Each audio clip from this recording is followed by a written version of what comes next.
नरकों की गतियों का वर्णन कि जीवात्मा ने जीवन में कोई कर्म विक्षिप्त कर दिए, पाप कर्म कर दिए, तो यहाँ पर राजा परीक्षित ने प्रश्न किया सुखदेव जी से, गुरुदेव बताइए ना, ये लोगों को ऊंची नीची गतियां क्यों मिलती हैं?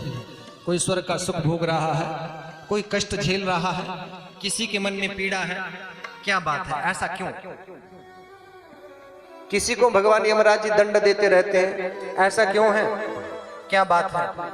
तो यहां पर सुखदेव जी ने कहा ये सब कर्मों का खेल है। 21 प्रकार के नरकों का वर्णन किया, 21 में भी 7 प्रकार के और नरक बताए, 28 प्रकार के नरकों का वर्णन किया। अब ध्यान से सुनिएगा, पहला नरक कौन सा है? तामिश्र नरक। किसके लिए है?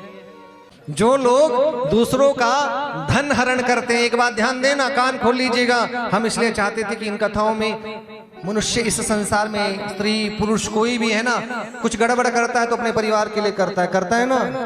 हाँ, अंगुलीमाल की कथा को सबने सुना है ना, डाकू अंगुलीमाल की कथा को सुना है ना, अंगुलियां टांग टांग के रखता था, है ना। किसके लिए कर रहा हूं कि परिवार के लिए कर रहा हूं? परिवार से तो पूछ ले, इस पाप में तेरे साथ भागी है परिवार वालों का, हमने कहा था तू ऐसा काम कर, कोई साथी नहीं, कर्म दंड खुद भोगो। तो कहने का मतलब यही है कि जो किसी का धन हरता है, किसी की भूमि हरण करता है, किसी की वस्तु का हरण करता है, आप ध्यान देना, कान खोल करके सुन लीजिएगा, यदि ऐसी गलती आप जीवन में कर रहे हैं, यदि किसी कुछ लिया है तो हाथ जोड़ करके ऊपर से 2-4 रुपया लगा करके वापस देना की गलती हो गई, आप वापस रख लीजिए ना। किसी का धन, वस्तु, भूमि हरण करने की चेष्टा मत करना, अन्यथा तामिश्र नरक में जाना पड़ेगा। बोलो सच्चिदानंद भगवान की। कितनी विचित्र बात है, भगवान ने मनुष्य को प्रज्ञा बुद्धि दी है ना, और बुद्धि दी तो कोई आदमी गलती करता है ना, उसका मन भी जानता है, बुद्धि भी जानती है, और वो भी जानता है कि मैंने गलती की है, लेकिन उसका अभिमान उसको झुकने नहीं देता है। हम आपसे निवेदन करें, स्वाभिमान का जीवन जीना चाहिए। कैसा जीवन होना चाहिए? स्वाभिमान का जीवन होना चाहिए, लेकिन अभिमान का जीवन नहीं होना चाहिए। अभिमान ऐसा ना हो कि गलती करें और उस गलती में गलती करते करते अपने जीवन को हम खराब कर दें, है ना। तो जो किसी का धन वस्तु हरण करते हैं उनको तामिश्र नरक में ले जाया जाता है, वहां अंजल ना देख करके डंडे से पिटाई होती है, डंडे रखे होते हैं वहां पे, खूब पिटा जाता है ना। अंध तामिश्र नरक। भैया थोड़े पैसे देना जरा, बस 4 दिन की बात है, आ गए हम। हाँ, जादू देखा है किसी ने? जादू देखा है? जादू तो किसी को पैसे दे देना, आदमी गायब हो जाएगा, मिलेगा नहीं, है ना। जो किसी का धन धोखा लेकर के छीन लेते हैं और गायब हो जाते हैं, मिलते नहीं, समझ लेना जब कभी यहां से जाना होगा तो अंध तामिश्र नरक में दंडित होना पड़ेगा।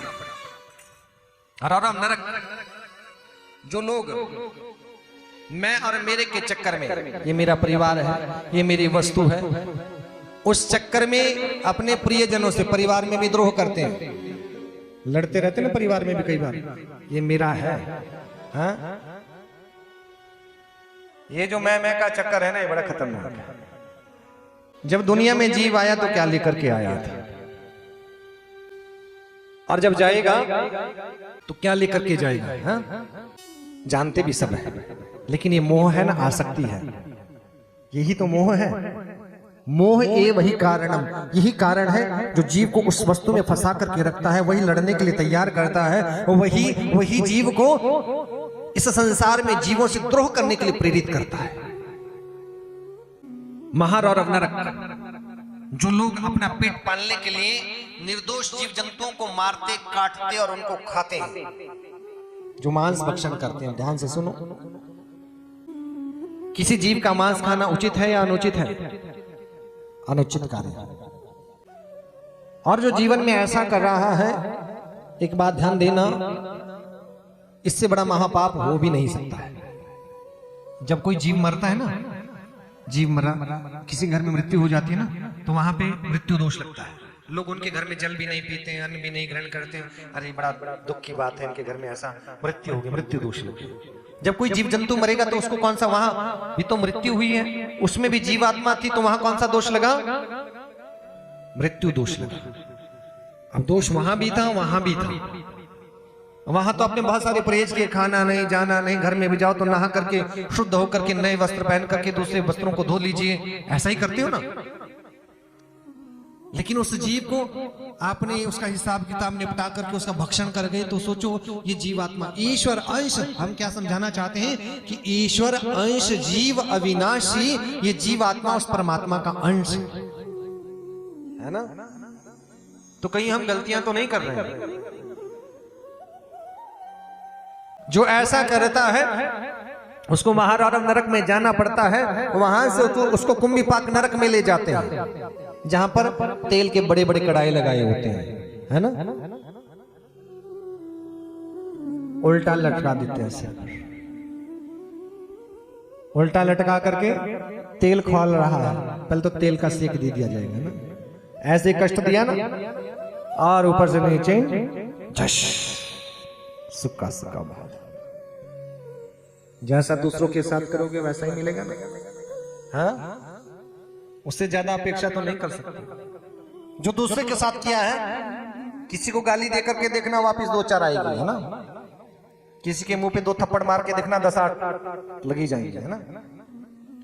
जो करेंगे उस कर्म का फल आपको भोगना पड़ेगा। जितासनो जित श्वासो जित संगो जितेंद्रिय, ये सत्संग का नियम है, सबके लिए, हम पर भी लागू होता है तो आप पर भी लागू होता है। जो गलतियां करता है, गलती का खामियाजा भुगतना पड़ता है। काल सूत्र नरक, इस संसार में आप ध्यान से बातों को समझना, इसलिए हम इस विषय पे कहते हैं कि लोग सतर्क रहें। इनमें से कोई बात भी ध्यान में रह जाएगी तो आप वो गलती जीवन में नहीं करेंगे, है ना। इस संसार में जो अपने माता पिता का अपमान करते हैं, माता पिता, सास ससुर, गुरु पूजनीय, बीच में किसी ने टोक दिया ना आजकल बच्चों को। बच्चे कैसे हैं कि अब पेशेंस नहीं बच्चों के अंदर ना, सब में कमी हो गई है ना। सब में कमी है, ऐसा नहीं हमारे बच्चे हों या किसी और के बच्चे हों, सब में कमी है ना। सहनशीलता नहीं है। जिस घर में बड़ा कोई बुजुर्ग होता है वो वहां तक अनुभव से पहुंचा है, और बच्चा कहे नहीं नहीं इनको क्या पता, तो हमको पता है। लेकिन हमारे गुरुदेव एक बात कहते हैं, क्या कहते हैं कि जवानी ऐसी आई, जवानी ऐसी आई किसी की हम ना सुनते थे। सबके जीवन में आती है, जो आगे अगली अवस्था को गए उनके जीवन में भी जवानी, तब शायद उन्होंने भी गड़बड़ियां की हो, है ना। जवानी ऐसी आई किसी की हम ना सुनते थे, और बुढ़ापा ऐसा आया कि सभी की हम मान लेते हैं। माननी पड़ती है। बच्चे कहते हैं आपको क्या पता, हाँ बेटा आपको ही पता है कि नहीं। तो जो अपने माता पिता या पूजनीय का, वेदों का, शास्त्रों का, इनका अपमान करते हैं, उनको काल सूत्र नरक में जाना पड़ता है। असी पत्रवन नरक, सुकर मुख नरक। नौकरी पेशे वाले लोग, ये जो नौकरी करते हैं, अगर आप अपने दायित्व का निर्वहन अच्छे से नहीं कर रहे हैं, आजकल एक गड़बड़ी है इन पेशों की, जो नौकरी पेशे में लोग हैं, सब तो नहीं भी होते होंगे, है ना। कई जगह गड़बड़ियां बहुत है। किसी का काम 6-6 महीने नहीं होगा, किसी का काम घर बैठे से भी हो जाएगा, है ना। एक जो सच्चा आदमी है ना, जो सही तरह से काम करना चाहता है, उसको भी उल्टा होना पड़ता है। क्या करे, काम तो कराना है। और हम आपसे निवेदन करें, शास्त्र यही कहता है जो लोग नौकरी पेशे में हैं, जो काम कर रहे हैं, अगर वो अपने काम के बदले अगर नौकरी का पैसा, तनख्वाह ले रहे हैं, और उसके बाद टेबल के ऊपर का अलग और टेबल के नीचे का अलग है, तो समझ लेना, ध्यान रखना, परिश्रम का आया हुआ 1 रुपया भी 1 लाख के बराबर है, और पाप का आया हुआ 1 लाख भी समझ लेना विष के समान। शुकर मुख नरक, अंधकूप नरक, कृमि भोजन नामक नरक। अंधकूप नरक क्या है? किसी जीव की हत्या करना, किसी भी जीव को मारने का शास्त्र अनुमति नहीं देता है। कृमि भोजन नामक नरक, पंचमहायज्ञ किए बिना जो भोजन कर लेता है। पहले अग्नि जलाई जाती थी तो अग्नि में 5 आहुति डाल दी जाती थी ना, ओम प्राणाय स्वाहा, अपानाय स्वाहा, व्यानाय स्वाहा, उदानाय स्वाहा, समानाय स्वाहा। चूल्हा है ना, तो सब आहा आहा आहा। चूल्हे में आहुति नहीं पड़ेगी तो मुख तो है ही, है ना? हाँ? गाय की रोटी, कुत्ते की रोटी, कौवे की रोटी, चींटियों की रोटी, देवताओं की रोटी निकालते हैं कई लोग, ऐसा नहीं, जो करते हैं वो करते भी हैं। ऐसे ब्रजकंटक, शालमली नरक, बैतरणी नरक, पयोद नामक नरक, प्राण रोधक नरक, विंझनसन नरक, लाला भक्ष नरक, बहुत सारे नरकों का वर्णन आया। सार में यादन नरक, सार में यादन नरक जानते हैं कौन सा है? किसी के घर में जो आग लगाते हैं, लगाइए कभी आग? हाँ?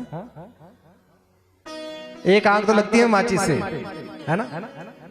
एक माचिस ऐसी है जो दिखती नहीं, वो पुरुष हो स्त्री हो कोई भी, ऐसा नहीं, किसी व्यक्ति विशेष की बात है। ये चुगली करने की आदत जिसको होती है ना, तो किसी घर में आग लगाने का काम करते हैं, समझ लेना उस कर्म का दंड जरूर भोगना पड़ता है, उस सार में यादन नरक में जाना पड़ता है। अविची नरक, झूठी गवाही देने वाले, अयपान नरक, तप सुरमी नरक, ऐसे ऐसे अन्य नरकों का वर्णन आया।